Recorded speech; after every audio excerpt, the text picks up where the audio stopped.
puso ako nagpapasalamat sa mga subscribers ko at mukhang aabot na tayo sa 20k this month.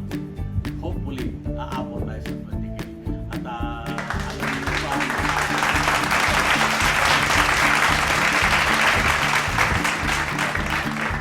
subscribers monthly.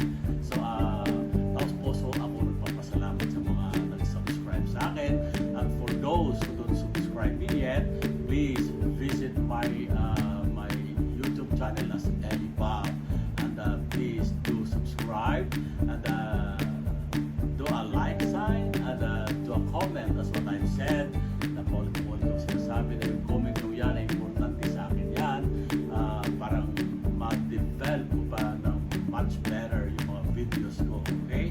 Just put what kind of comments that you want to put it in so that I will read it, so that I can develop myself on how to do the proper and good videos that I want to share with you guys, okay?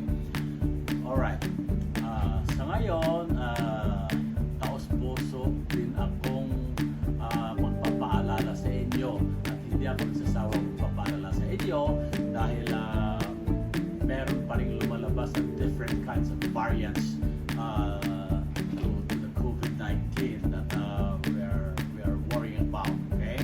So it's a simple thing that I will advise you is to avoid the crowded places.